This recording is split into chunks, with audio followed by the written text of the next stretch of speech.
안녕하세요. 2025년 36회 공인중개사 시험을 대비하여 2월 방문각 전국 모의고사 민법 민사특별법을 해설해 드릴 검단 새로운 공인중개사 방문각 학원 백헌입니다. 자, 모의고사는 항상 내가 알고 있는 내용이 어느 정도인지 파악하기 위한 것이고, 부족한 부분이 있으면 자기들이 나름대로 체크해서 보완해가는 과정이 바로 모의고사를 보는 그런 의미가 있으므로, 모의고사를 봤는데 점수가 잘 나오지 않았다고 해서 실망하거나 그럴 필요는 없고, 부족한 부분들을 보완해가는 과정이다, 이렇게 생각하시면 될 것 같아요. 자, 41번 갑니다. 법률행위에 관한 설명이다. 그래서 이제 조건에서 불가능한 내용을 조건으로 한다면 이제 성취될 일이 없지. 그러므로 불가능한 불능 조건, 해제 조건은 법률행위 무효가 아니라 조건 없는 법률행위로 유효이다, 이렇게 하지. 조건 없는 법률행위로 유효이다. 그래서 만약에 이제 기성 조건이 해제 조건이면 무효이고, 불능 조건이 정지 조건이라면 성취될 일이 없으므로 무효죠. 그런데 해제 조건이면 성취될 일이 없으므로 무효가 될 수 없죠. 그래서 1번은 틀렸고, 그 다음에 도달 그러면 철회하지 못한다. 그래서 우리는 철회는 전철 있다. 전에만 철회할 수 있다. 그래서 맞고, 그 다음에 교환계약을 체결할 때 목적물의 가격이나 또는 목적물의 가액을 다소 높게 고지했다고 해서 기망행위가 되는 것은 아니다. 과실 없이 이런 말이 나오죠. 그러면 공시송달. 그럼 공시송달 규정에 의해서 송달하려거든 과실이 없어야 된다. 그럼 과실 없이 공시송달 있다. 맞네. 그 다음에 농지 취득 자격 증명은 등기법에서 법률행위로 인한 농지의 소유권 이전. 그래서 법농 소홀이, 이것은 소유권 이전은 어느 때 필요하냐면 등기 신청 시에 첨부 서류이다. 따라서 여기 첨부, 그러므로 첨부 서류에 해당되므로 계약의 유효 무효와는 상관없다, 이렇게 하시면 돼요. 정답이 1번이고요. 틀린 것을 골라라. 그다음 이어서 무효와 취소, 틀린 것을 골라라. 취소권은 여기, 취소권은 추삼이, 그 다음에 법률행위 한 날로부터 10년 맞고, 추삼이, 그 다음에 한십. 무권리자의 처분행위는 불확정적 무효. 그래서 유동적 무효 또는 불확정적 무효. 그리고 유동적 무효를 본인이 추인 넣으면 유효가 되는데 여기서 무효가 유효로 변했죠. 그러면 추인하면 변했으므로 변소 있다. 소급하여 무효가 유효로 변했다. 추인하면 변했으므로 변소 있다. 맞고, 그 다음에 세 번째, 무효행위를 추인한다고 해서 유효가 될 수는 없죠. 그런데 무효원이 소멸한 후에 추인하게 되면 새로운 행위가 될 수 있다. 취소권자의 법정 대리인은 언제든지 추인할 수도 있고 취소할 수도 있다. 맞고요. 그 다음에 무효행위를 추인하면 무효인 행위를 나중에 무효임을 알고 후에, 무효인 법률행위는 무효인 법률을 후에 알고 추인하면 새로운 행위가 된다. 그래서 소급하여 틀렸네요. 정답이 5번이 되겠습니다. 자, 이어서 43번 갑니다. 대리, 틀린 것을 골라라. 대리행위가 목적이 강행복귀에 반했다면,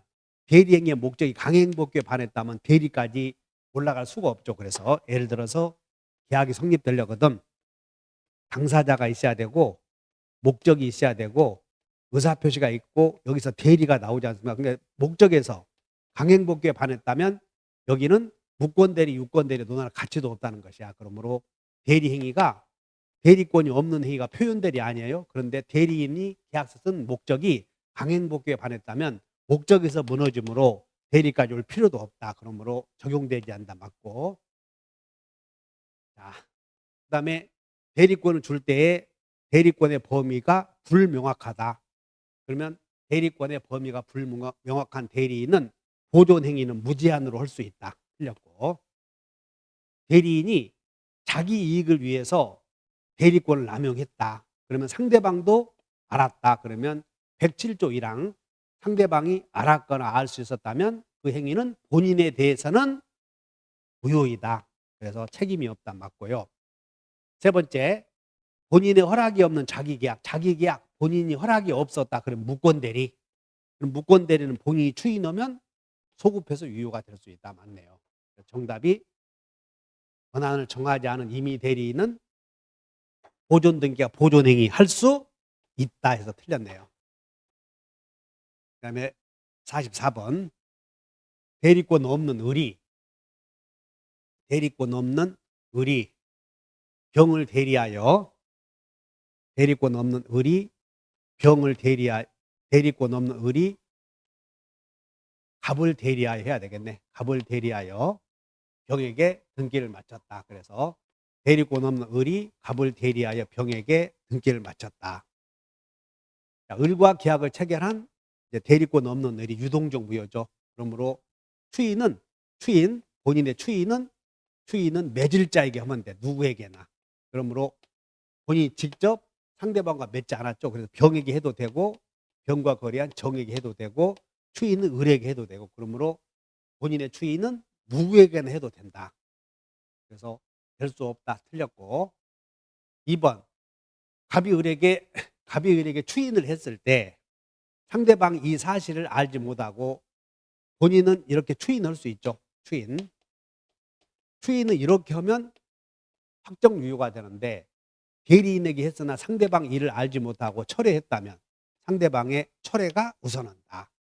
그러므로 을에게 추인했을 때 병이 알지 못했다면 갑은 병에게 계약의 효력을 주장하지 못한다. 즉 이 말은 상대방이 철회하면 철회가 우선한다 해서 맞는 내용이네요. 3번 대리인이 본인을 단독 상속하면 추인을 거절하지 못한다. 틀렸고 그다음에 우리는 묵시적이다. 그것은 묵시적인 방법은 그냥 행위로도 할 수 있다. 그래서 갑의 추인은 꼭 명시적이어야만 하는 것이 아니고 묵시적으로도 허용된다. 틀렸고 자, 대리인이 미성년자래요. 미성년자라고 하더라도 대리권 없는 그러니까 을이 제한 능력자다. 그러면 무권 대리인이 제한 능력자인 경우에는 책임 없다.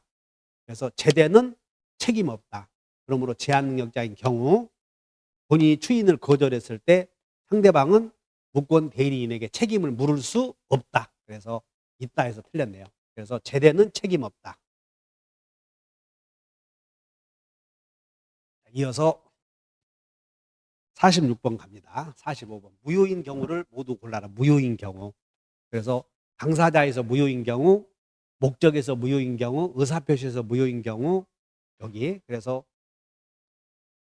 무효 사유는 자 당사자에서 목적에서 당사자에서 무효, 목적에서 무효, 의사표시에서 무효, 대리에서 무효, 조건기한에서 무효. 그러면 통정허위 표시는 의사표시에서 무효. 전매 제한 행위를 위반하여 한 행위요. 목적에서 강행법규에는 단속 규정도 있고 효력 규정도 있어요. 근데 전매 제한 행위는 단속 규정 위반이므로 이건 전매 약정은 유효. 그다음에 허가 없이 한 행위는 토지거래 허가 없이 한 행위는 이건 효력 규정 위반이야. 허가 없이 한 행위는 그래서 무효. 그다음에 도박 채무를 변제하기 위해서 채권자와 체결한 토지 양도 계약은 이것은 반사이득 행위로서 무효. 그러므로 주택 전매 행위는 단속 규정 위반으로 유효다. 자, 단속 규정 위반 행위는 자, 요거 무허가 임대, 그다음에 전매, 그리고 우연히 1회에 거쳐서 중개한 경우 우연히, 그다음에 직접 거래 금지 위반. 중개사가 중개사가 직접 거래를 위반한 행위. 그 다음에 우연히 무허가 임대 행위. 그 다음에 전매 행위. 그 다음에 중간 생략 등기 금지. 중간 생략 등기 금지. 그래서 우지기가 무전을 생략했다 이렇게 나오면 우연히 1회에 걸쳐서 중개 행위를 하고 적당한 금액을 받는 행위 유효. 단속규정 위반. 중개사가 직접 거래 행위를 위반을 한 경우 유효. 그 다음에 무허가 임대 행위 유효. 전매 행위 유효. 중간 생략 등기 유효. 이렇게. 정답이 여기는 단속규정 위반, 효력규정 위반, 반사이력 행위, 통정의 표시 무효. 46번. 원래 상대방 입는 단독행위는 조건을 붙일 수 없는 게 원칙인데 세무면제는 상대방에게 이익만을 주는 행위이므로 붙일 수 있다. 그래서 틀렸고 옳은 것으로 골라라 했네요. 그 다음에 해제조건부 법률행위는 해제조건은 성취가 되면 소급해서 소멸하죠. 그런데 불성취로 확정되면 무효가 된다가 아니라 이제 해제조건은 성취가 되면 소멸하는데 불성취로 확정되면 그냥 확정유효가 되죠. 확정유효. 그 다음에 원래 조건은 시기는 발생, 정지조건도 발생, 시발, 정발, 해제조건은 소멸, 그 다음에 종기는 소멸, 그리고 시발, 정발, 해소, 종소, 소급표 없다. 소급표가 없지. 그러나 조건은 당사자의 합의에 의해서 특약에 의해서 소급표 있을 수 있다. 그래서 3번이 정답이네요. 성취 전에 소급 파기할 의사를 표시한 때는 원칙은 없지. 그러나 특약에 의해서 소급표 있을 수 있다.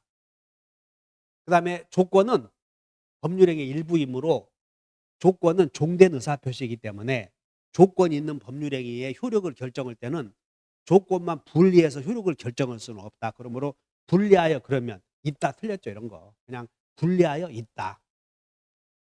정지조건의 경우에는 정지조건은 불확정적 무효 사유야.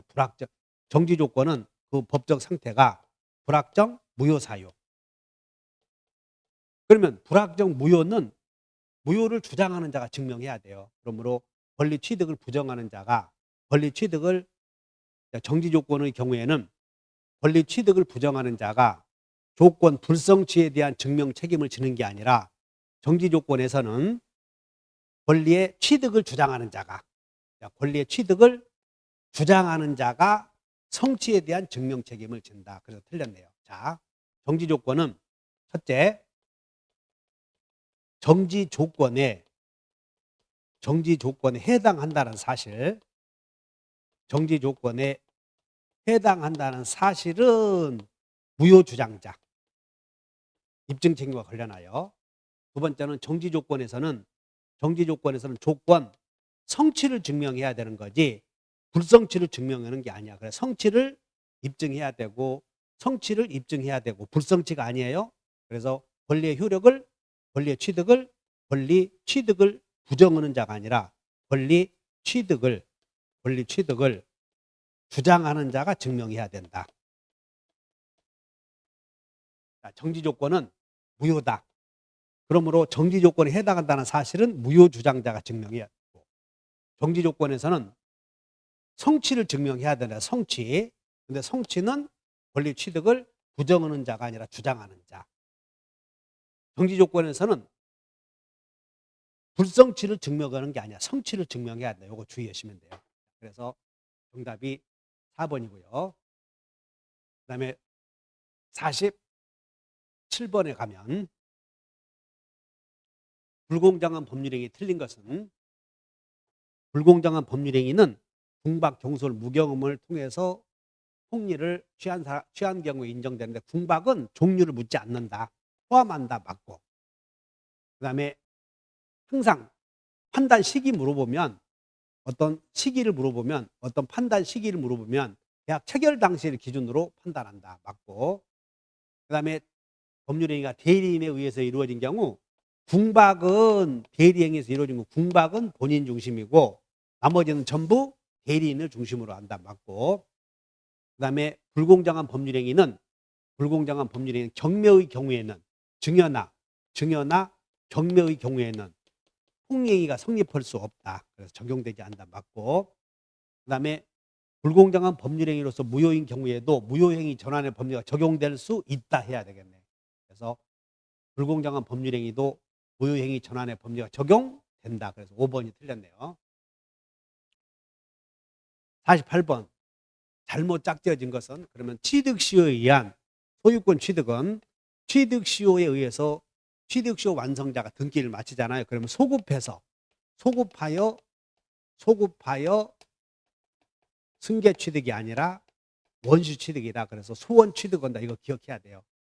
그러므로 을이 점유를 개시해서 시효 완성하여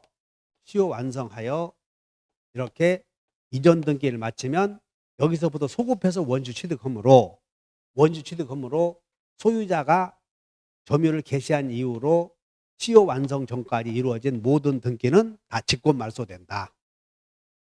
그 다음에 저당권 설정은 그냥 설정적 승계 맞고, 그 다음에 청약자가 하는 승낙 연착의 통지 나오면 객관적 사실을 상대방에게 알려주는 행위이므로 관념의 통지다. 그 다음에 해제는 상대방 있는 단독행위다. 그래서 최고는 의사의 통지다. 그래서 관념의 통지는 객관적 사실을 알려주는 행위, 의사의 통지는 주관적인 사실을 주관적인 생각을 알리는 행위를 의사의 통지, 각종 최고 거절이 여기에 해당하죠. 정답 1번. 자, 이어서 49번 갑니다. 갑은 자신의 부동산을 을에게 매도하고 계약금과 중도금을 받았는데 그 후 병이 갑의 배의 명의에 적극 가담하여 매매계약을 체결하고 갑의 병의 명의로 등기를 마쳤다. 갑을 간에 매매계약을 체결했는데 갑과 병이 또 한 번 매매를 했는데 이걸 이중매매라고 하죠. 그럼 이중매매는 원칙이 유효죠. 유효. 그런데 병이 알고 요청, 이걸 적극 가담이라고 하지. 그러면 병이 적극 가담해서 이루어진 매매는 반사이득 이중매매로 무효. 그럼 이때 제일 매수인은 4개 있다, 4개 없다. 4개 있다, 4개 없다. 즉 제일 매수인은 첫째,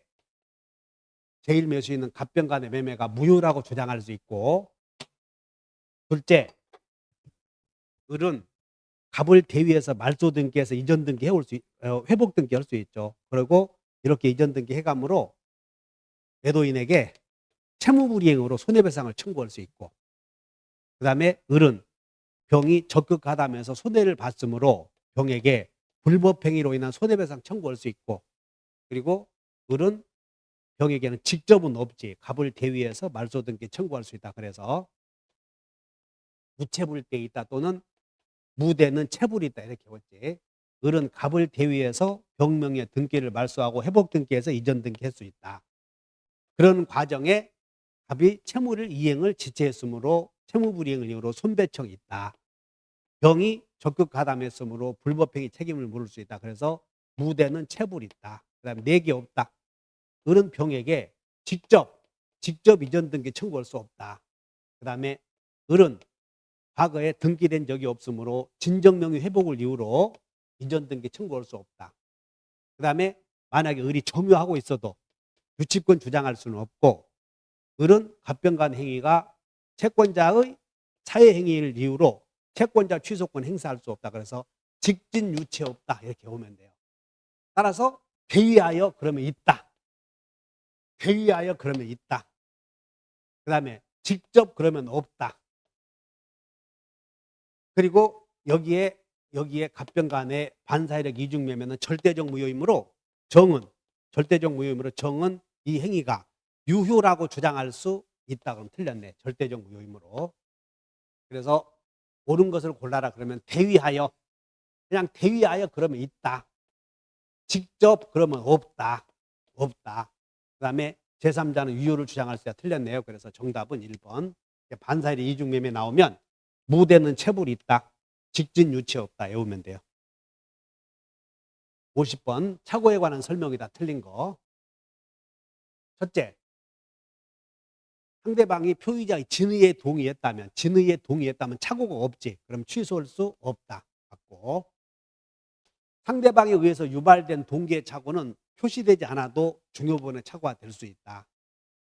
경제적 불이익을 입은 것이 아니라면 중요 부분의 착오라고 할 수 없다.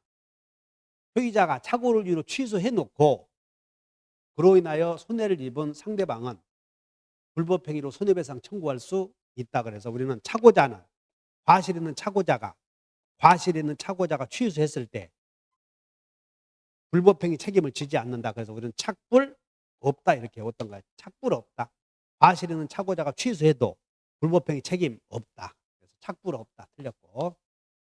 그다음에 알면서 이용했다면 착오자에게 중대한 과실이 있더라도 상대방이 알면서 이용했다면 중대한 과실이 있는 자를 보여줄 필요가 있죠. 그래서 알고 이용했다, 중과실이 있다, 취소할 수 있다. 그래서 5번은 맞네요. 4번은 착불 없다 이렇게 오면 돼. 착불 없다. 51번 전세권. 옳은 것을 골라라. 전세권자는 사용가치를 직접 지배하므로 자기가 유지수선해야 된다. 그러므로 필요비는 없다. 유익비는 있다. 그래서 필요비, 유익비 있다. 그래서 틀렸고. 필요비는 없다. 유익비는 있다. 법정갱신은 건물에만 있죠. 그래서 법정갱신이 인정되는 경우 존속기간은 정함이 없는 것으로 본다. 법정갱신이 이루어지면 정함이 없는 것으로 본다. 전세금은 꼭 현실적으로 수수해야 되는 건 아니고 기존의 채권으로도 전세금의 지급에 가름할 수 있다 해서 없다. 틀렸고.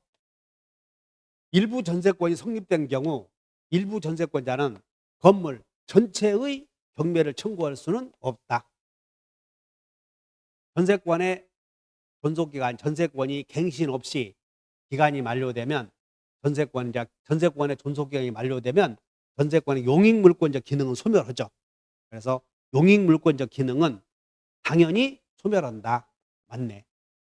다만 이제 담보물권의 전세금을 받을 때까지 등기는 소멸하지 않는다. 그래서 담보물권의 기능은 갖고 있다. 그래서 정답이 5번. 여기 존속기간이 만료되면 전세권은 소멸하는 것이 아니라 전세권은 소멸하는데 그 기능이 용익물권적 기능은 소멸하기 때문에 더 이상 그 전세권을 목적으로 경매는 못한다. 그러나 전세금 받을 때까지 담보물권적 기능은 존재한다. 그래서 5번은 맞네요. 52번 점유자 회복자는 점유자와 불법 점유자와의 관계를 설명하는 거죠. 그래서 불법자, 갑의 토지를 을이 이렇게 불법으로 점유하고 있다. 이게 불법으로. 그러면 소유자는 자기의 토지에 대한 무단 점유자에게 물청, 부청, 손청을 하겠지. 그러면 이 을이 목적물을 반환할 때 선의 점유자는 과실을 수취할 수 있으므로 부당이득 반환 의무는 없다. 그래서 선의 부당이득 의무 없다. 맞네요. 그 다음에 선의 점유자가 목적물을 반환할 때 비용 상환 청구권이 있는데 비용은 선의하게 할 것 없이 누구나 청구할 수 있죠. 다만 선의 점유자가 과실을 취득했을 때는 통상의 필요비는 없다. 목적물이 멸실되었을 때 선의의 자주점유자. 그래서 멸실된 경우 소유의 의사가 없는 그럼 타주점유자 아니야? 그래서 선자 책임은 목적물이 멸실되었을 때 선자 책임은 현존이익이다. 그러므로 소유의 의사가 없는 경우에는 손해 전부를 배상해야 된다. 자, 그래서 정답이 기억, 디귿.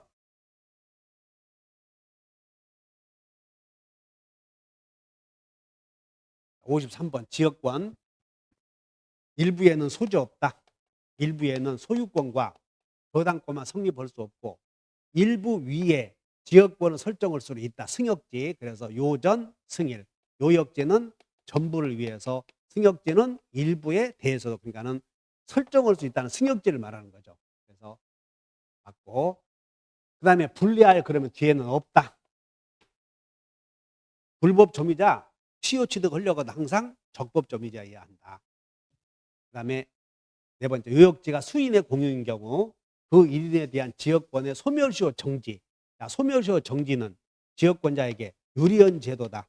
소멸시효 완성은 소멸시효 완성되면 지역권이 소멸하잖아요. 그러니까 소멸시효 정지는 지역권이 소멸하는 제도가 아니므로 공유 지역권자 유리한 제도. 그러면 공유자 1인의 유리한 제도는 다른 공유자에게 효력이 있다 해야 되는데 없다 틀렸네. 그래서 있다 해야 되고, 그 다음에 요역지가 공유인 경우 1인이 지역권을 취득하면 유리한 제도 아니야? 그러면 다른 공유자에 대해서도 효력이 있다. 그래서 4번이 틀렸네요. 자, 이어서 54번 갑니다. 틀린 것을 골라라. 점유권에 기한 손은 본권에 관한 이유로 재판할 수 없다. 이 말은 맞는데, 자, 갑이 을과 임대차 계약을 했는데 임차인이 목적물을 반환하지 않아서 소유자가 임차인의 목적물을 침탈해서 소유권을 회복한 사건이다. 그러니까 임차인은 침탈당했으므로 소유자에게 점유권에 의해서 반환 청구 소 제기하면 법원은 소유자 네가 점유물을 침탈했느냐 이걸 물어보는 거지, 침탈함에 있어서 소유권이 있느냐 이것까지 묻는 것은 아니다. 그러므로 이 소유자가 임차인에게 목적물을 빼앗아 갔으면 침탈당했죠. 임차인은. 그러면 임차인은 점유권에 의해서 반환 청구 소를 제기하지. 그러면 법원은 침탈한 사람에게 소유권 있느냐 없느냐를 가지고 따지면 안 된다는 거예요. 그래서 점유에 기한 소는 본권에 관한 것을 이유로 재판할 수는 없다. 즉 소유자 너는 침탈했느냐 그것만 보는 거지 소유권에 의해서 침탈했느냐 묻지 않는다는 거예요. 그러므로 결론은 갑은 을이 점유권에 기한 소를 제기하면 갑은 반환해야 된다. 그 다음에 2번 육개점 추정된다. 자주점유, 형원점유, 공연점유, 선의점유, 적법점유, 그 다음에 계속점유. 육개점은 추정된다. 맞고, 전후 양시점의 점유자가 다른 경우에도 여기 점유는 계속된 것으로 추정된다. 육개점은 추정된다. 달라도 여기서 양시점에 달라도. 그 다음에 선의점유자는 본권에 관한 소에서 패소하면 소 제기 시부터 악의로 변하고, 그 다음에 자주점유자는 패소한 때부터 타주로 변한다. 그래서 선의는 제약이 본다. 본권에 관해서 패소하면 판결이 확정된 때부터가 아니라 소 제기 시부터. 그래서 선의는 제기 시부터 악의로 간주된다. 그 다음에 초과한다 이렇게 나오면 타주점이에요. 그래서 타주점유는 직접점이자, 그 다음에 어떤 사실을 무효임을 알고 점유하면 타주점이자, 그 다음에 공유자 한 사람이 공용 부분의 전부를 점유하면 직접점이자,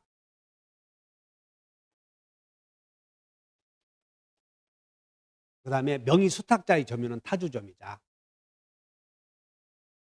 그 다음에 매매 대상의 면적이 등기 이상의 면적을 상당히 초과한다.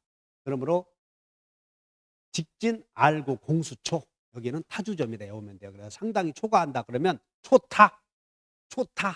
그래서 맞네. 정답이 4번 되고요. 55번 물권 변동에 관한 설명이다. 틀린 것을 골라라. 매매를 원인으로 등기 청구 소송을 제기했는데 승소 판결이 확정된 경우 매수인은 등기 없이도 소유권 취득한다. 여기는 매매를 원인으로 한 소유권 이전 등기 청구 소송에서 승소 판결이 확정되었다. 이 말은 이행 판결이다 그런 뜻이에요.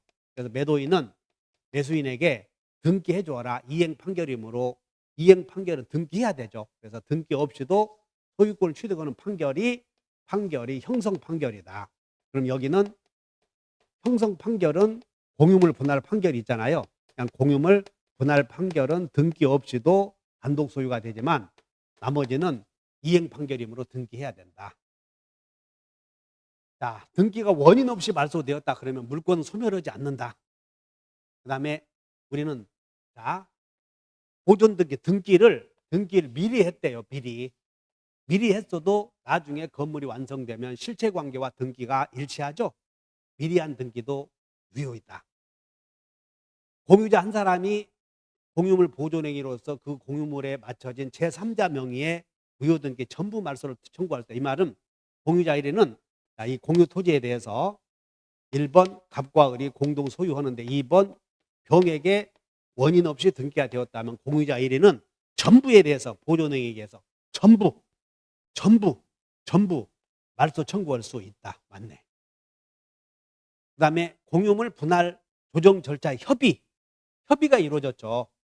그럼 협의에 의해서 의사표시가 들어갔잖아요.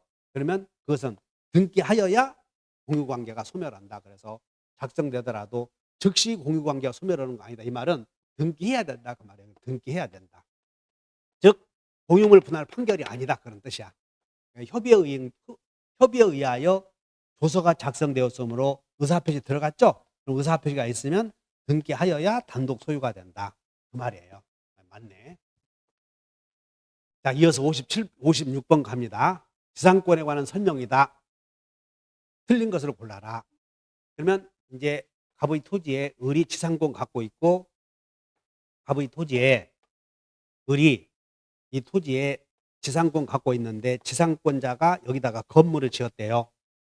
그러면 지상 건물이 멸실된다 하더라도 지상권이 소멸하는 것은 아니지. 다시 건물 지을 수 있으니까. 그 다음에 지료 연체가 되었다 그러면 그러면 연체로는 승계되지 않는다. 그래서 토지 양수인에 대한 연체 기간이 2년 이상이면 그래서 연체료는 합산이 안 된다. 그러므로 자, 토지 소유권 양도 전후에서 이루어졌다. 그래서 토지 양수인에 대한 연체 기간이 2년 이상이어야 소멸 청구할 수 있다. 즉 연체료는 따로 2년이어야 된다. 맞고 지상권 설정자가 담보가치 하락을 막기 위해서 저당권자가 지상권을 설정해 준 이것을 담보지상권이라고 해요. 즉 을의 토지에 갑이 여기다가 저당권도 갖게 되고 그리고 건물 짓는 걸 막기 위해서 지상권을 갖게 되는 경우 이걸 담보지상권이라고 한다. 그러면 담보지상권은 돈을 받기 위해서 그냥 지상권을 갖고 있는 것이고 용익지상권이 아니지. 그러면 돈 받으면 저당권도 소멸하고 지상권도 당연히 소멸한다. 맞네요. 그래서 정답이 1번인데 요 디귿번은 여러분들 담보지상권이다. 그러면 이 담보지상권은 여러분들 각종 책에 다 나와 있고 담보지상권은 까다로운 내용인데 그냥 담보지상권은 돈 받기 위해서 존재하는 것이다. 그러면 채권이 소멸하면 이것도 당연히 소멸한다. 이렇게 하시면 돼요. 자, 이어서 57번 갑니다. 갑은 5분의 3, 을은 5분의 2 지분으로 이 토지를 공유하고 있다. X 토지에 갑은 과반수 3분의 2, 5분의 3 그리고 을은 5분의 2의 지분을 갖고 있다. 그러면 갑이 과반수 공유자가 병에게 이렇게 임대했다면 병의 점유는 적법 점유이므로 소수 지분권자는 내놓으시오도 안 되고 반환 청구도 안 되고 부당이득도 안 되고 그러므로 임도 청구할 수 있다. 틀렸네. 그 다음에 갑과 을이 협의 없이 병에게 임대했다. 그러면 병에게 임대했어도 이것은 적법 점유. 그러므로 병은 을에게 차임 상당의 부당이득 반환 의무가 없다. 그래서 적법 점유이므로 이 사람 소수 지분 공유자는 반환 청구도 안 된다. 부당이득도 안 된다. 그럼 부당이득은 갑에게 청구해야 된다. 그래서 을의 지분에 해당하는 것만큼 의무가 있다. 틀렸고 세 번째 을이 소수 지분권자가 이 토지를 소수 지분권자가 병에게 임대한 경우 병은 갑에 대해서는 불법 점유. 그러면 갑은 병에게 전부 내놓으셔 할 수 있다. 반환 청구 틀렸고 그 다음에 을이 5분의 2만큼 소수 지분 공유자가 5분의 2만큼 뭐 특정 부분을 사용했다면 이건 불법 점유. 그러므로 불법 점유에 해당하는 특정 부분을 배타적으로 사용하면 안 되지. 그래서 갑은 내놓으셔 할 수 있다. 그러므로 5분의 2에 해당하는 부분은 5분의 2에 해당하는 부분이 없거든. 을의 지분은 전부에 미치니까.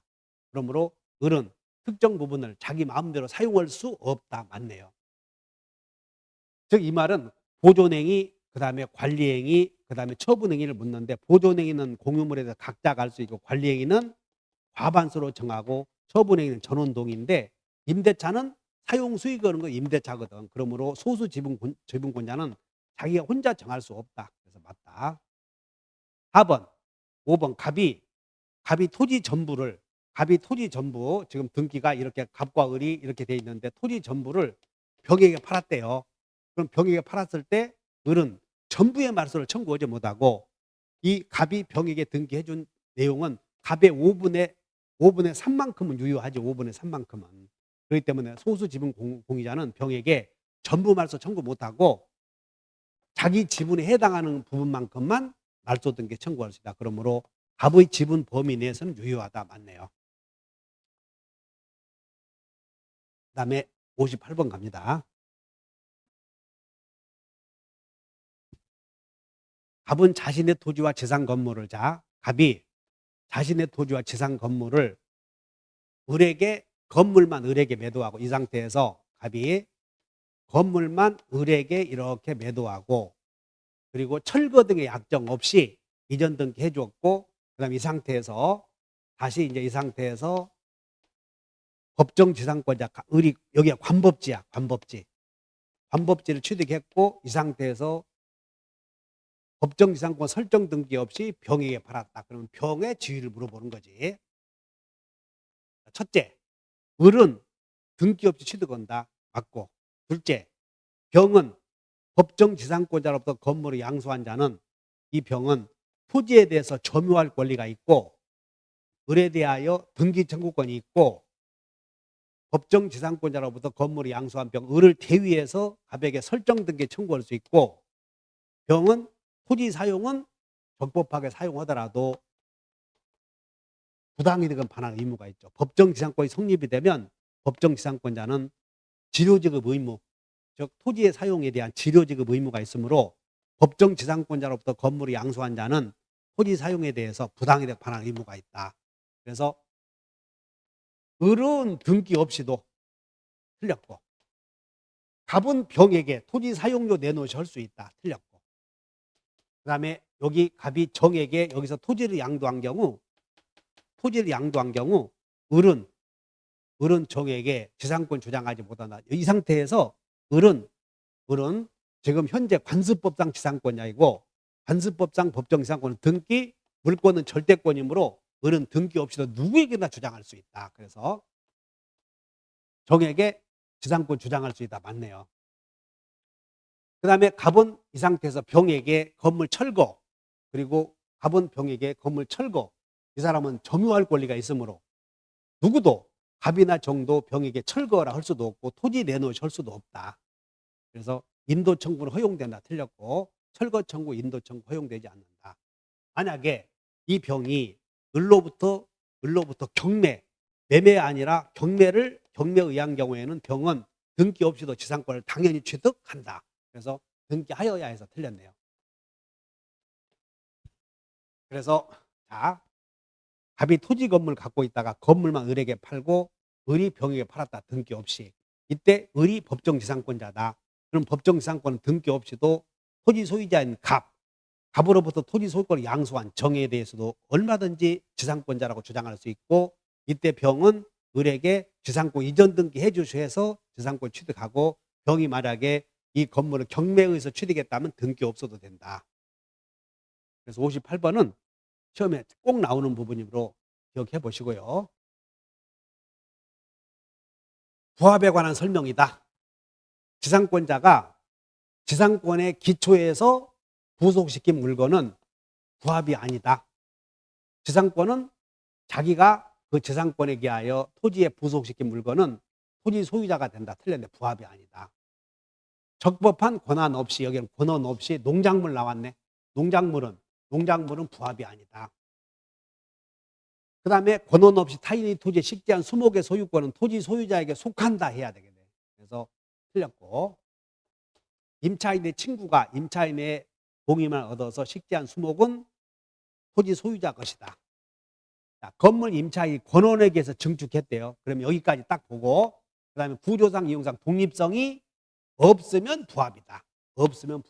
그래서 없더라도 임차인의 소유에 속한다. 부합이 아니다. 여기서 여러분들 부합이다.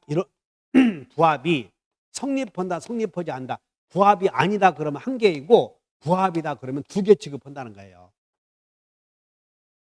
그래서 틀린 것은 기역, 니은, 디귿. 자, 이어서 저당권. 우리가 저당권의 객체는 민법에서 저당권의 객체는 지역권은 안 된다.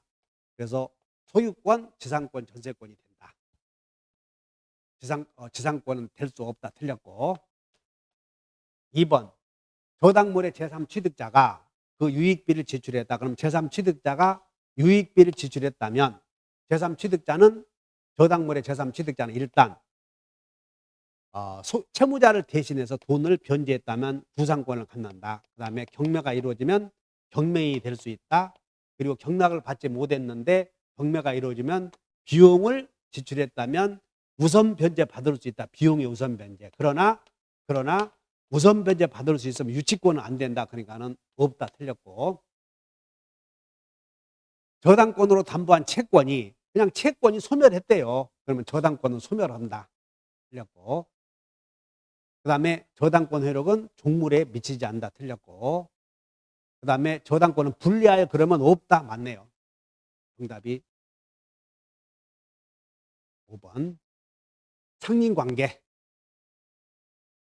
뿌리가 임의로 파고 들어오면 임의로 제거할 수 있다. 그러나 나무 가지 이걸 수지라고 그러죠. 나무 가지는 나오면 임의로 제거할 수 없다. 수목 뿌리 목근은 임의로 제거할 수 있다. 틀렸고. 그 다음에 이렇게 경계로 여기 갑의 토지, 갑의 토지, 을의 토지가 있을 때 을은 경계로부터 반 미터 이상의 거리를 둬야죠. 반 미터. 근데 반 미터의 기준은 건물의 가장 돌출된 부분이 아니라 해서 틀렸네요. 돌출된 부분 여기서부터 반 미터를 계산한다. 그 다음에 여기에 수류 변경. 자, 수리의 폭을 변경할 수가 있는데 안이 뚝이야, 뚝. 그래서 대안 바깥쪽 뚝이 소유자가 타인 소유라면 지금 이렇게 물이 흘러가는 길을 수리 변경이라고 해요. 여기는 이 뚝은 갑의 토지고 이 옆에 대안 을의 토지라면 이걸 임의로 바꾸면 안 되지. 그래서 대안의 여기 여기 을 갑이 봤을 때 여기가 반대쪽 뚝 아니야. 이거 뚝. 이걸 대안이라고 그래. 그럼 이 대안의 소유자가 을이면 여기를 변경하면 안 되죠. 그래서 변경하지 못한다. 맞고. 그 다음에 여기 수도 등을 설치할 수 없는 경우 수도를 설치할 수 없는 경우 갑이 수도를 설치할 때는 이건 타인의 토지를 통과하여 설치할 수가 있고 그 다음에 항상 남의 토지를 설치했다면 항상 보상 의무는 발생한다 해야지. 자, 반 미터 이상의 거리를 두고 건축을 설치해야 되는데 이를 위반했대요.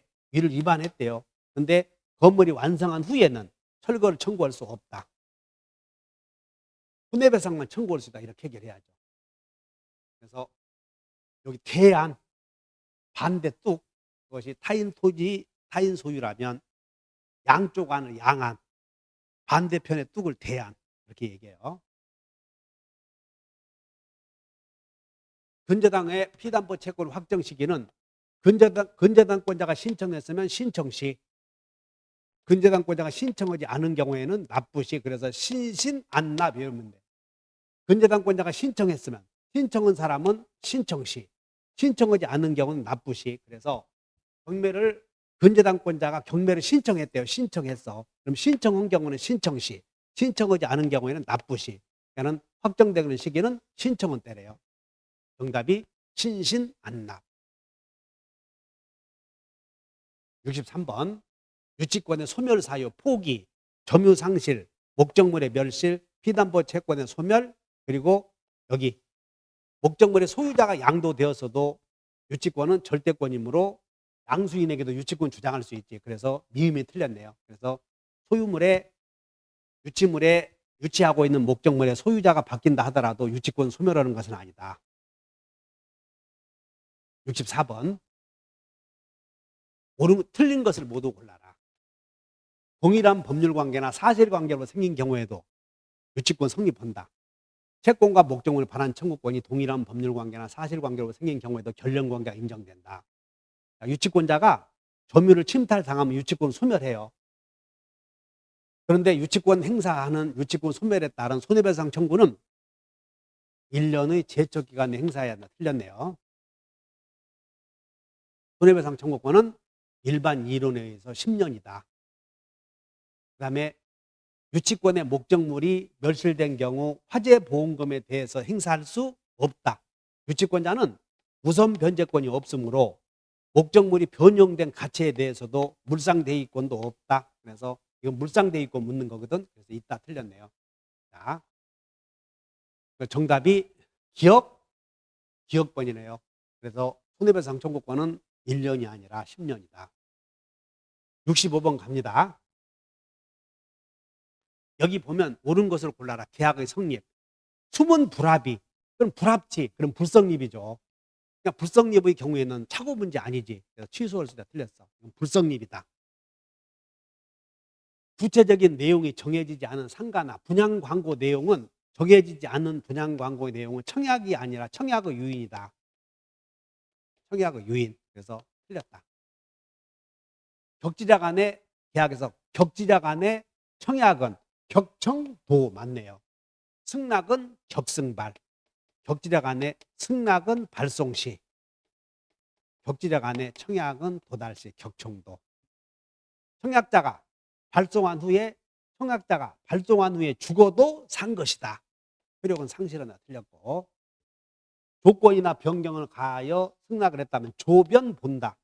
조건이나 변경을 가하여 승낙은 새로운 청약으로 본다. 그래서 승낙하더라도 종전의 청약은 실효되지 않는다. 틀렸네. 새로운 청약을 한 것으로 조건이나 변경을 가한 승낙은 새로운 청약을 한 것으로 본다. 새 청약으로 본다.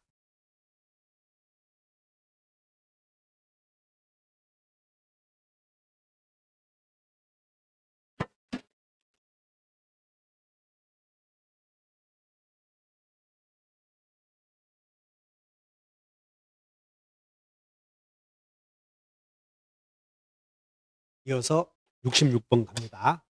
임차인들은 임대인 동의 없이 나오네요. 동의 없이.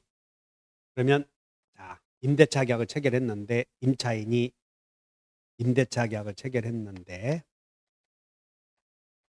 동의 없이 병에게 전대했다. 그러면 임대인은 무단 전차인에게 물청, 부청, 손청 중에서 물만 있다. 그래서 동의 없이. 그러면 여기는 을병 간의 계약은 낙성계약이고 임대차 계약은 낙성계약, 채권계약, 쌍무계약, 유상계약이므로 을은 동의 없이 계약을 했어도 유효다. 그러므로 사용수익하게 해줄 의무가 있다. 그 다음에 병은 을에 대한 권리를 가지고 갑에게 대항하지 못한다. 그 다음에 을병 간의 무단 전대 계약을 했어도 갑을 간의 계약은 소멸하지 않는다. 갑은 병에게 갑은 병에게 불법 점유를 이유로 손해배상 청구할 수 있는가? 그래서 임대인은 무단 전차인에게 물부손 중 물만 있다. 그래서 틀렸네요. 그냥 전대차 나오면 무단 전대차 나오면 임대인은 무단 전차인에게 물권적 청구권만 있고 부당해도 손배청은 없다. 그 다음에 갑은 을과의 계약을 무단 전대를 이유로 해지한 경우 해지해서 을은 갑에 대하여 그러면 갑은 을과 계약을 해지할 수 있고 그럼 해지당한 경우 을은 갑에게 부속물 매수 청구권 지상물 매수 청구권 행사할 수 없다. 맞네요. 자, 이어서 67번 자, 제3자를 위한 계약 제3자를 위한 계약을 잠시 보면 그러면 갑이 을과 매매 계약하면서 갑이 을과 매매 계약하면서 매매 대금은 계약서에서 매매 대금은 대금 1억은 을이 대금 1억은 을이 병에게 주기로 한다. 할 수 있죠.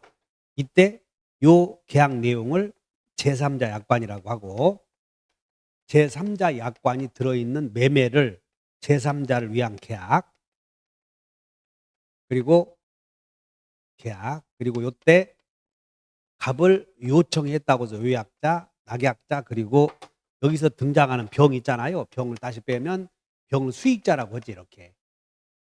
그러면 갑과 병 사이의 법률 관계를, 원인 관계를 대가 관계, 을과 병 사이의 법률 관계를 수익 관계라고 하는데, 이때 이 매매의 유효 무효는 당사자 갑과 을에 의해서 좌우되는 거지, 병은 매매 계약의 유효 무효에 전혀 영향을 줄 수도 없고, 더욱이 갑과 병 사이의 관계도 영향을 주지 않지. 그러나 갑을 간의 관계는 을이 병에게 돈을 줄 것인가 말 것인가 영향을 주죠, 이렇게. 그러므로 갑을 간의 매매가 유효하기 때문에 을은 병에게 돈을 줄 것이다. 1번.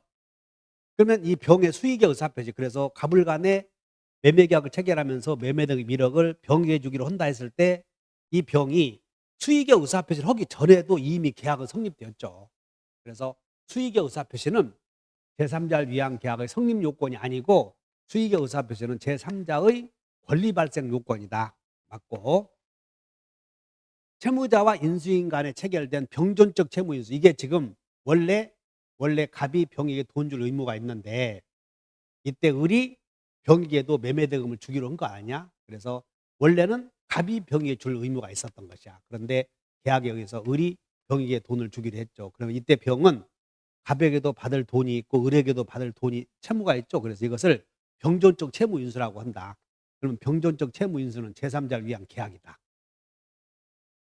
그 다음에 병이 수익의 의사표시를 한 후에도 갑과 을이 합의 해지하면, 이제 수익의 의사표시를 한 후에 요약자와 낙약자가 계약을 해지하면 제3 합의 해지, 수익의 의사표시를 했는데 갑과 을이 합의 해지하면 제3자의 권리가 침해되죠. 그로서 제3자의 권리는 소멸한다. 그래서 합의 해지할 수 있다. 수익의 의사표시를 한 후에도 그로서 제3자의 권리는, 취득한 권리는 소멸한다. 이것은 합의 해제로 인해서 수익의 의사표시를 했는데, 만약에 무효 취소로 인하여 그런 경우에는 소멸하지만 수익의 의사표시를 한 후에 합의 해제에서 계약의 내용을 바꿔도 제3자의 권리는 소멸한다. 틀렸네. 이것도 틀렸어. 그 다음에 수익자의 이행 청구에 대하여 이 병이 이렇게 돈 달라고 하면 갑과 을은 낙약자는 병이 돈 달라고 요구하면 병은 매매계약의 무효임으로 돈 못 주겠다 할 수 있다. 그래서 낙약자는 요약자와의 항변으로, 여기 요약자와의 계약의 무효임을 이유로 돈 못 주겠다 할 수 있다. 그래서 맞고, 정답이 잘못 체크됐어요. 4번이 틀렸다. 3번이. 그 다음에 요약자는 낙약자가 채무를 이행하지 않으면, 이 을이 병에게 매매대금을 지급하지 않으면 동의 없이도 얼마든지 해지할 수 있다. 그래서 제3자는 매매의 유효 무효에 전혀 영향을 주지 않는다. 그래서 맞네요. 다시 그림을 그려볼게요. 갑과 을이 매매 계약을 체결한다. 그리고 매매 계약 속에 대금 1억은 을이 병에게 주기로 한다. 이것이 제3자를 위한 계약. 그럼 이때 을이 이렇게 돈을 줄 거 아니야? 그러면 이 낙약자, 그 다음에 요약자, 낙약자가 매매 대금 1억을 병에게 주는 이유는 매도인이 이렇게 소유권을 넘겨주기 때문에 주었을 거 아니야. 그러므로 여기서 병이 을에게 매매 대금 주시오. 그러면 을은 갑이 토지 줄 때까지 못 주겠다 할 수 있어야지. 그래서 수익자 병이 대금 주시오, 매매 대금 1억 주시오 이행 청구에 대하여 낙약자 을은 갑과의 계약에서 갑이 아직 토지 안 주었으니 너에게도 돈 못 주겠다라고 거절할 수 있다. 그래서 4번은 맞는 것이다. 정답이 3번. 병이 수익의 의사표시를 했다. 그러면 제3자의 권리가 발생했다. 함에도 불구하고 갑과 을이 합의로 계약의 내용을 변경시킨다 하더라도 그로써 제3자의 권리는 소멸하지 않는다. 그래서 3번이 틀렸네요. 68번. 갑과 을은 갑소유의 토지를 200평으로 계산하여 수량지정 매매계약을 체결하였다. 그런데 처음부터 20평이 부족한 것으로 판명되었다. 틀린 것은. 그럼 수량부족 매매는 자, 매수인이 수량부족 매매했으면 수량부족 매매는 수량부족 원시적 일부 불능의 경우에는 매수인이 선이어야만 담보 책임을 물을 수 있어. 선의인 경우에만. 그래서 목적 달성 불가능하면 해제 손해배상 하고 목적 달성 가능하면 대금 감액 이렇게 손해배상을 청구할 수 있는데 선이어야 된다. 자, 그러면 이제 여기는 틀린 것을 골라라. 그러면 수량 부족했는데 여기서 주의할 거 요거 유상계약이 매매죠. 그래서 유상계약의 원시적 일부 불능은 원시적 일부 불능이야. 여기는 무효가 아니라 유효이고 계약 체결상의 과실 책임으로 해결하는 것이 아니라 매도인의 담보 책임을 해결한다. 그러므로 원시적 일부 불능을 이유로 유효니까 원시적 일부 불능이라도 무효가 아니므로 여기에 부상이 등 문제 안 생긴다는 거예요. 그래서 없다 맞고. 그 다음에 원시적 일부 불능의 경우 유효이기 때문에 매도인의 담보 책임을 해결하는 거지 계약 체결상의 과실 책임을 해결하는 것은 아니다. 그래서 틀린 것은 2번이 틀렸네요. 3번 선의의 을은 선의의 을은 목적 달성 가능하면 대금 감액 청구할 수 있다. 선의의 을은 대금 감액 손배청도 있다. 그 다음에 제적 기간은 이제 권리의 전부가 타인에게 속한 경우나 아니면 저당권 실행에 의한 경우 아니므로 여기는 수량부족 원시적 일부 불능은 1년이다. 그런데 1년은 선의는 안날 그리고 악의는 한날. 그래서 선의이므로 안날로부터 1년이다. 맞네요. 정답이 여기 유상계약의 원시적 일부 불능은 유효이므로 무효일 때 생기는 계약 체결상의 과실 책임 문제가 아니다. 69번 틀린 것을 골라라. 건축 목적으로 토지를 샀는데 건축 허가를 받을 수 없는 경우에는 이것은 권리의 하자가 아니라 물건의 하자다. 그래서 물건의 법률적인 장애는 물건의 하자다. 그 다음에 물건의 하자가 존재하는지 여부의 판단 시기는 판단 시기 나오면 항상 성립시를 기준으로 한다. 틀렸고. 자, 물건의 하자다. 그럼 물건의 하자로 인해서 담보 책임을 묻는 매수인은 물건은 선이 무과실해야 된다. 마지막 네 번째 목적물이 종류로 구입했는데 그 후에 목적물에 특정물의 하자가 있는 때에는 자 물건의 하자 매수인 선이 무과실이다. 목적 달성 가능하냐 목적 달성 불가능하냐. 그래서 목적 달성 가능하면 해지할 필요는 없고 손해배상만 청구하지. 근데 목적 달성 불가능하면 불특정물의 경우에는 계약을 해제하고 손해배상을 청구하거나 아니면 완전한 거 갖다 주시오. 이것이 완전물 급부 청구권이죠. 그래서 여러분 쌀을 산 사람은 또는 옷을 한 벌 샀는데 목적 달성 불가능하면 교환해 주시오 할 수 있죠. 그것이 손해배상을 청구하지 않고 하자 없는 물건을 청구할 수 있다. 교환해 주시오 할 수 있다. 맞고. 그 다음에 착오로 하자 있는 물건을 샀을 때 그것이 중요 부분의 착오에 해당한다면 매도인은 담보 책임이 성립하는지와 상관없이 착오를 이유로 취소할 수 있다. 그래서 5번은 착오와 담보 책임이 경합하면 착오와 담보 책임이 경합하면 선택할 수 있다. 그 말이야. 그러므로 착오 취소 가능하고 아니면 착오 취소 없이 담보 책임 물을 수 있다. 맞네요. 자, 물건에 하자가 있는지 없는지 판단 시기는 계약 성립시를 기준으로 한다. 70번 옳은 것은 매매계약은 낙채쌍류, 낙성계약, 채권계약, 쌍무계약, 유상계약. 교환도 낙채쌍류. 계속적 계약이 아니라 일시적 계약이다. 임대차도 낙채쌍류. 그 다음에 유상계약은 모두 쌍무계약을 하는 게 아니라 여기에 유상계약 중에 현상광고가 있어요. 근데 현상광고는 현상 광고는 무상계약이지. 그러므로 유상계약은 모두 쌍무계약이 틀렸고, 그 다음에 계약금 계약은 말로만 해서는 안 되고 계약금에 현실적 인도가 있어야 되므로 요물계약이다. 정답이 4번인데 원래 계약의 유형을 물을 때는 전형계약에서 물어야 돼요. 전형계약. 그러면 전형계약 중에 요물계약은 현상광고 하나 있었지 이렇게. 그리고 이런 것들은 비전형계약이지. 매매 전형계약, 교환 전형, 임대차 전형.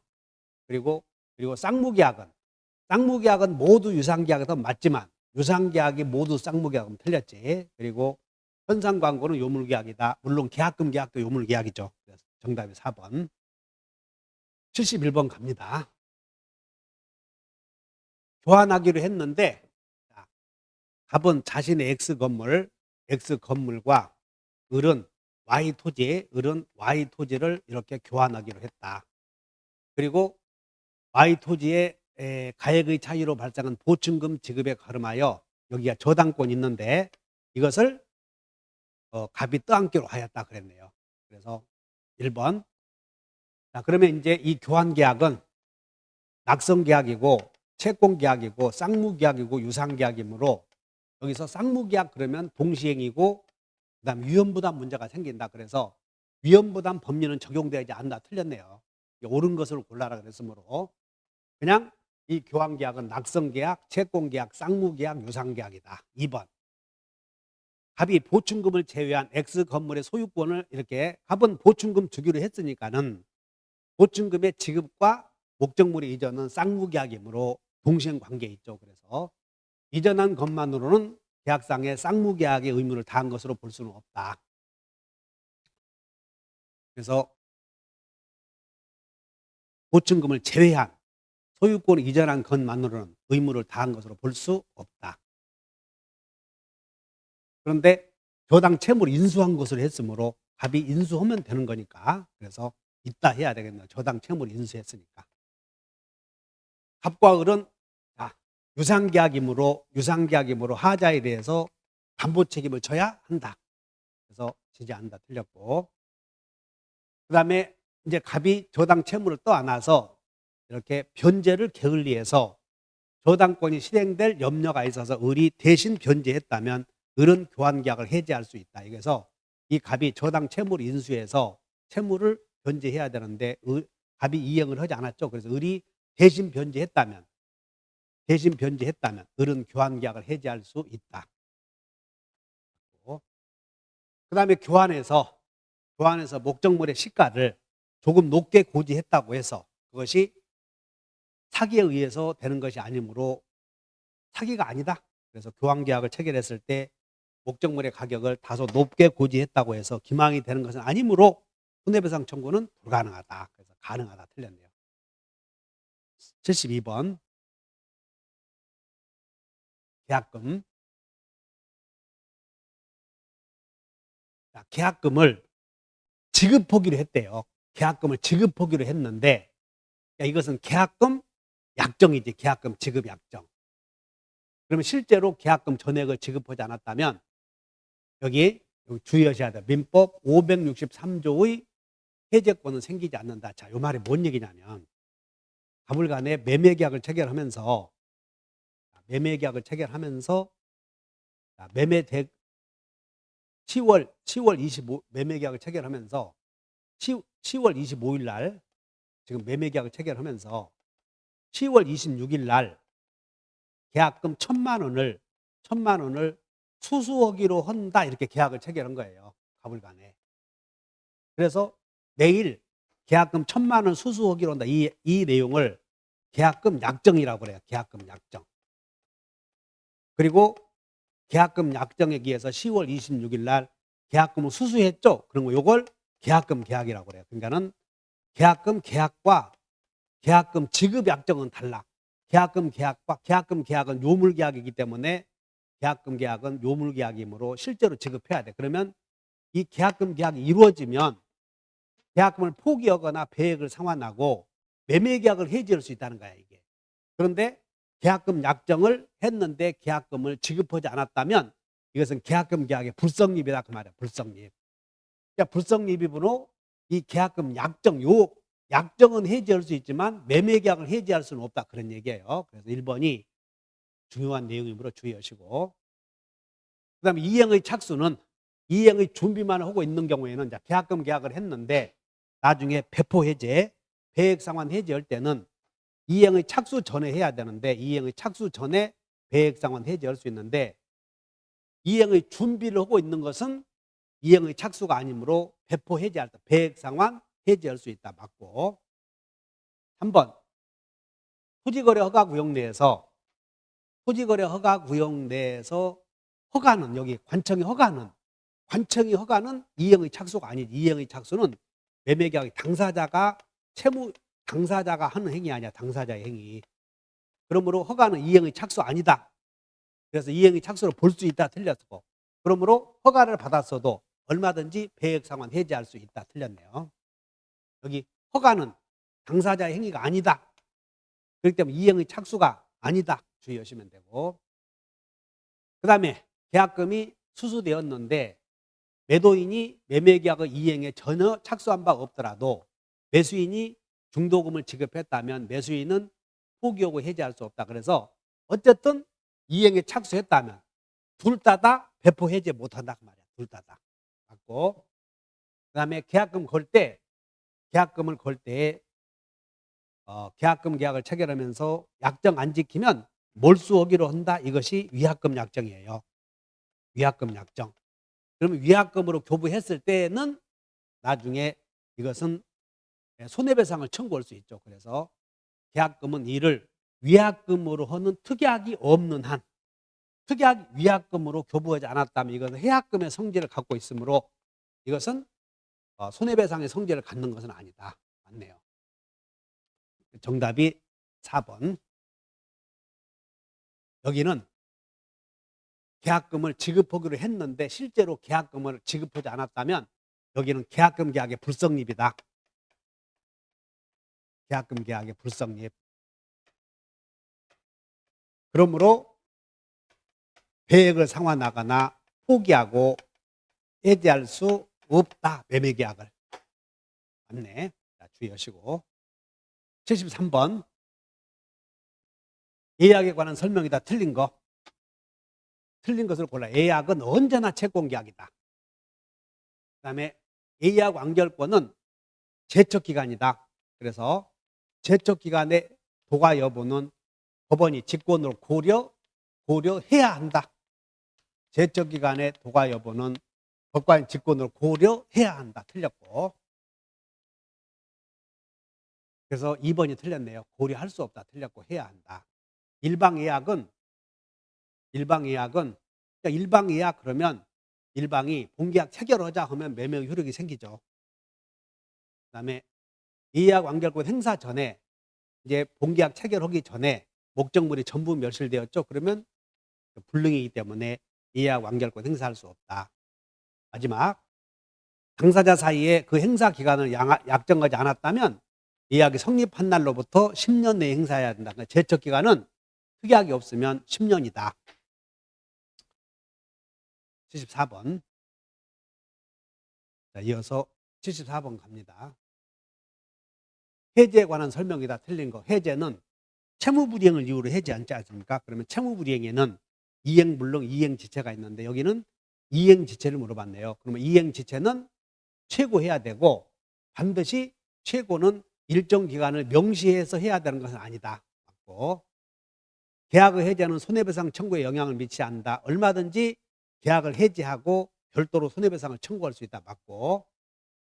그 다음에 해제권자가 수인인 경우 계약의 해제는 그 일인에 대하여 하더라도 효력이 있다. 그래서 해제권자가 수인인 경우 전원이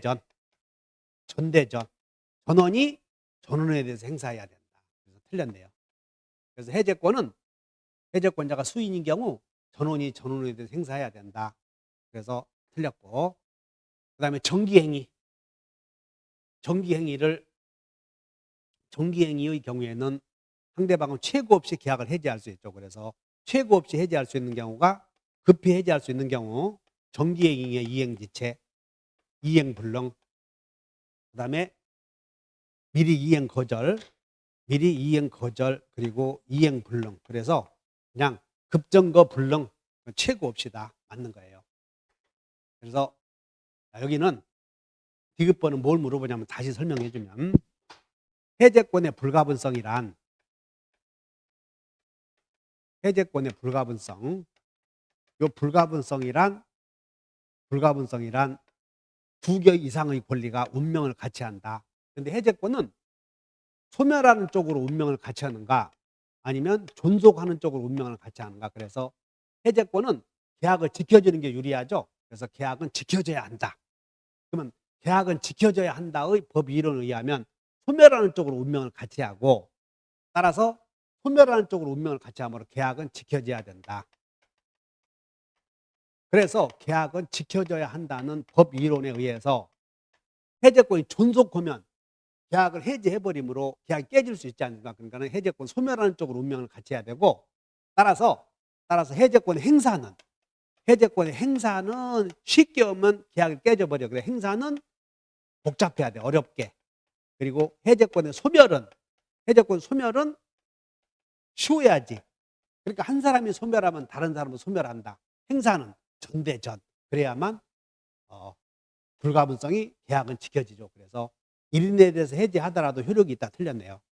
그래서 74번은 요거 주의하시면 돼. 해제권은 계약은 지켜져야 한다. 그러므로 소멸하는 쪽으로 운명을 같이 한다. 그래서 한 사람이 소멸하면 다 소멸해버리고 행사는 까다롭게 해야만 계약이 지켜질 거 아니야. 그래서 전원이 전원에게 해야 한다. 자, 이어서 75번 갑니다. 상가 건물을 딱 봤더니 상가 건물을 보증금 12억 원 그랬으므로 여기는 상가 임대차에 적용을 받지 않죠. 그래서 상가 임대차에 적용을 받지 않지만 예외적으로 적용되는 규정이 있지. 그래서 대항력, 그다음에 권리금 회수, 3기 연체, 갱신 요구, 그다음에 코로나 해지, 감염법상 해지에 관한 규정. 그래서 보증금을 서울에서는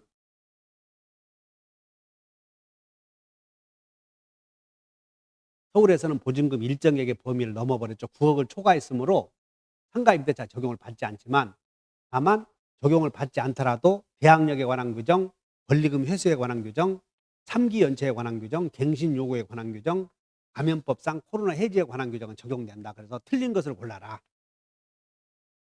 계약 갱신 요구권은 여기 이제 갱신 요구를 물어봤네요. 요걸 물어봤어. 그래서 10년을 초과하지 않는 범위 내 생사할 때 맞고 그냥 갱신 요구를 물어봤구나 아시면 돼. 그 다음에 대항력을 갖는다. 요거 대항력 물어봤다. 그 다음에 6개월로 정한 경우에는 자 여기는 존속기간 상가 임대차의 존속기간을 상가 임대차에 적용을 받으면 최단기간이 1년 아니야?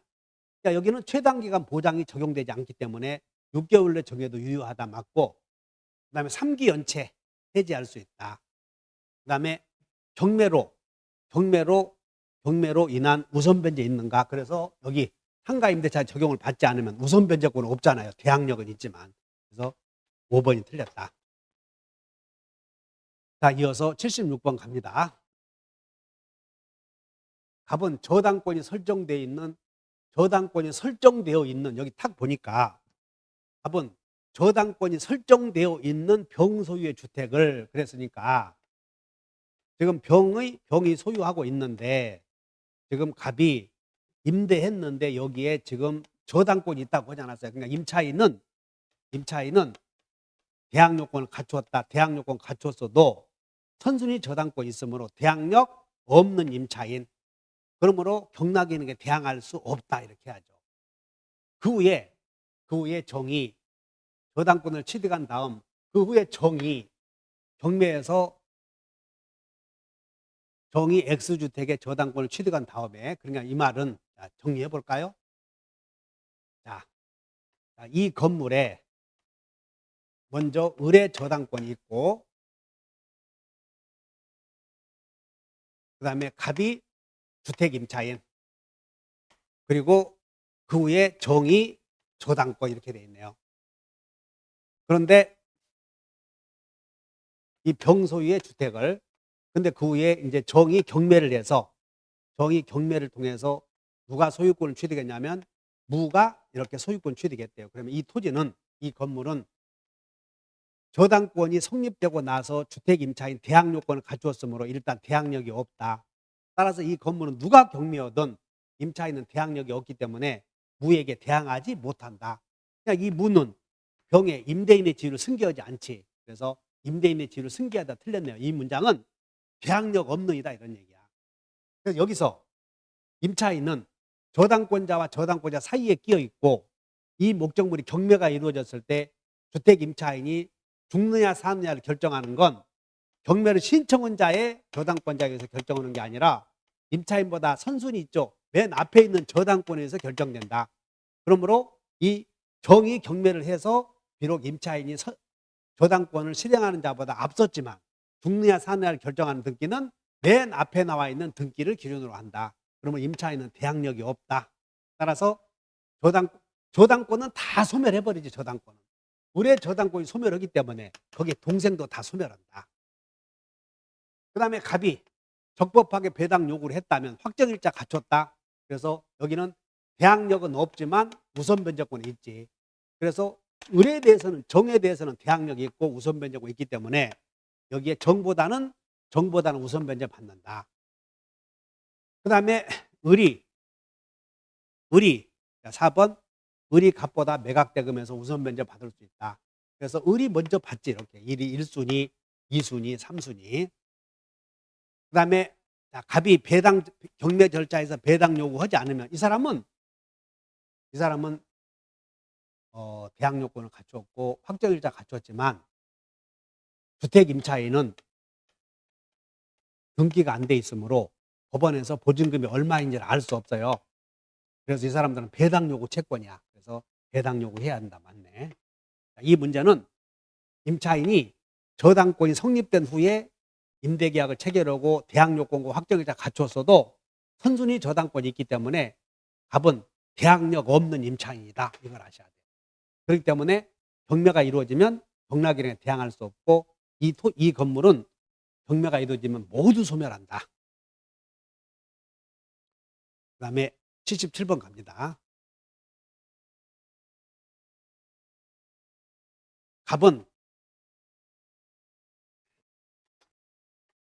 을과 명의신탁 약정을 했는데 배우자 을과, 그런데 여기에는 뭐라고 되냐면 회피 목적 없이, 여기는 회피 목적 없이 명의신탁을 했다. 이 말은 이 명의신탁은 예외적으로 유효이다 그런 뜻이에요. 유효이다. 그러면 이 신탁자는 언제든지 계약을 해지할 수 있고, 그리고 수탁자가 제3자에게 팔아버릴 것 대비해서 여기에 가등기도 할 수 있다. 그러면 갑이 을과 명의신탁 약정을 했을 때 을의 명의로 등기가 되어 있어도 소유권은 갑에게 있으므로 갑은 소유권에 의해서 말소 청구할 수 있는, 이것은 여기는 강행법규에 반해서 이루어진 법률행위이므로 이 내용은 갑이 수탁자에게 등기해 준 것은 비록 무효이고 부당이득 판은 청구할 수 있다는 거예요. 불법 원인급여가 아니다. 맞고, 두 번째 을이, 그 다음에 제3자 정의, 그러면 을의 이름으로 등기가 되어 있는데 대외적 소유자는 명의 수탁자야. 그렇기 때문에 을의 명의로 되어 있는 토지에 대해서 제3자가 불법으로 점거하더라도 물권적 청구권의 주체는 명의 수탁자이지 갑은 수탁자를 대위해야 돼요. 그래서 갑은 정에 대하여 직접 그러면 없다 해야 되고, 제3자의 침해에 대해서 대외적 소유자는 수탁자죠. 수탁자가 물청을 행사하고 갑은 수탁자의 지위를 대위해야 된다. 그래서 맞고, 그 다음에 갑은 언제든지 명의신탁을 해지해서 유효니까 해지해서 이전 등기 청구할 수 있다. 그래서 없다 틀렸네요. 그리고 수탁자로부터 제3자 권리 취득권을 막기 위해서 가등기하는 행위는 권리 보존 행위로 통정의 표시가 아니다. 그 다음에 수탁자의 점유는 직분 알고 공수처 직접 점유자, 그 다음에 분묘기지 점유자 분묘, 그리고 무효임을 알고, 그리고 공유자 한 사람이 공유물 전부 점유, 그 다음에 수탁자의 점유, 그리고 매매 대상의 면적이 상당 부분을 초과하는 경우, 그래 직분 알고 공수초는 사주점이다. 맞고, 그 다음에 병이 을과의 매매 계약에 따라 이전 등기를 마쳤다면 대외적 소유자는 수탁자 소유죠. 그러면 수탁자와 거래한 자는 선의하기 불문하고 권리를 취득한다. 그래서 맞네요. 정답이, 해지를 이유로 등기 말소 청구할 수 없는 경우는 명의신탁이 무효인 경우에 적용되고 유효인 경우에는 해지해서 이전 등기 청구할 수 있다. 정답이 3번. 이어서 78번. 선순위 담보권이 없는 주택에 대하여 대항요건 갖추었다. 이 말은 선순위 담보권이 없는 주택에 대해서 대항요건을 가져왔다. 그래서 임차인이 선순위다 그 말이므로 여기는 대항력이 있는 임차인이죠. 1번. 확정일자를 갖추지 않아도 소액 보증금 일정액에 대해서는 최우선 면제권 인정될 수 있다. 맞고, 임차인이 확정일자 갖추지 않아도 대항요건을 갖춘 이후에 주택을 매수한 자에게는 대항력 주장할 수 있다. 맞고, 임차인이 갱신을 요구하는 경우에도 임차인이 갱신 요구했을 때 임대인이 실거주 목적인 경우에는, 또는 임대인이 실거주 목적인 경우에는 임차인의 갱신 요구를 거절할 수 있다. 맞고, 묵시적으로 갱신이 되면 존속기간은 2년이다. 다만 임차인은 언제든지 해지 통고할 수 있고 임차인이 해지 통고하면 3개월이 경과되면 종료한다. 5번. 그래서 기간이 정함이 없는 것으로부터 틀렸고, 보증금 채권이 가압류된 상태에서 주택이 양도된 경우 가압류 채권자는 양수인에 대해서만 가압류 효력을 주장할 수 있다. 이 말은 지금 이 상태에서 소유자가 갑이고 임차인이 을인데 이 건물에 가압류가 되면 가압류 채권자는 이 건물의 양수인에게, 그래서 양수인이 임대인의 지위를 승계한다 그런 뜻이에요. 그래서 보증금 채권이 임차인의 임차 보증금이 가압류되고 소유자가 바뀌면 임차주택의 양수인은 임대인의 지위를 승계한 것으로 본다. 그러므로 양수인이 제3 채무자가 된다 그런 뜻이에요. 그렇기 때문에 가압류 채권자는 원래의 임대인이 아니라 새로 주택을 산 사람에게 가압류 효력을 주장할 수 있다. 맞네요. 그 다음에 79번. 5분의 4 이상의 의결권. 그래서 원래 공용부분의 변경은 원래 2년 전에는 4분의 3이었는데 이게 4분의 3 이상의 의결 종족수를 요구되는, 지금은 변해서 공용부분의 변경은 원칙이 3분의 2의 의결 종족수를 요구하고, 그 다음에 공용부분의 변경으로 인하여 권리의 변동이 있으면 여기 변경을, 대지사용권의 변경을 초래하는 공용부분의 변경은 5분의 4. 그 다음에 임시관리단지표 소집 요구는 2분의 1. 부분소유권의 경매명령 청구는 4분의 3. 규약의 설정 변경 폐지도 4분의 3. 그 다음에 전유부분의 사용금지 청구, 부분소유자의 사용금지 청구는 4분의 3. 그래서 1번이 정답이고, 주의하셔야 돼. 아무 말이 없이 공용부분의 변경 이렇게 나오면 3분의 2 이상의 결의를 요한다. 그런데 권리의 변경을 초래한다 그러면 그때는 5분의 4다. 4분의 3이 아니고. 자, 이어서 80번. 갑은 을에게 1,000만 원을 빌려주고 을 소유의 X 토지 1억 원. 자, 을 소유의 X 토지의 갑이 1,000만 원을 담보하기 위해서 1억짜리, 그래서 1억에 대하여 가등기를 했는데 이 가등기가 담보가등기다. 그러면 가등기 권리자는 채무자가 돈을 갚지 않으면 경매를 청구해서 우선 변제 받거나 본등기에서 권리를 취득할 수 있죠. 이렇게. 그래서 본등기에서 권리 취득하려거든 청산 절차를 거쳐야죠. 그래서 변제기가 도래했음에도 불구하고 채무자가 이행하지 않으면 실행 통지를 해서 그 실행 통지가 채무자에게 도달하는 날로부터 2개월이 경과한 후에 이렇게 청산금의 지급과 본등기에 필요한 서류를 동시에 이행해서 권리를 취득하죠. 그러면 실행 통지하지 않고 안 돼. 없다 맞네. 그래서 틀린 것을 골라라.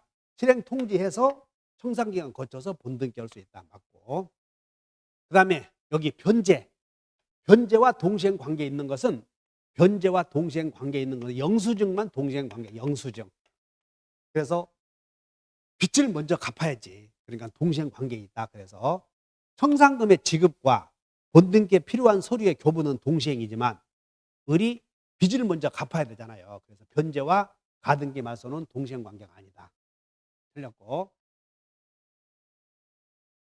그 다음에 제3자는 여기에 제3자가 나타나면 후순위 저당권자는 청산기간 내에는 여기 청산기간 내에는 자기 채권의 변적이 도래전이라도 얼마든지 여기서 청산기간 2개월 동안에는 여기에 제3자는 얼마든지 경매 청구할 수 있다. 맞고.